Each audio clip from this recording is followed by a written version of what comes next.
Video चालू है आपका, ठीक है? बैठेंगे तो गिरेंगे, ठीक है? खाली चलते रहेंगे, चलेंगे तो उड़ेंगे, बैठेंगे तो गिरेंगे। यहाँ पे मेरे थोड़ी देर के लिए थोड़ी देर के लिए, अभी शोल्डर में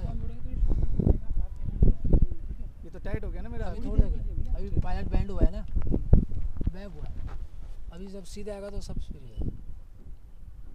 बता देना कहाँ तक चलना है भाई यहाँ तक 2 या 3 स्टेप चलना पड़ेंगे बस। चालू है ना वीडियो? हाँ चालू है।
वीरगंज में हिमाचल में काफ़ी देर के लिए होती है, 20-25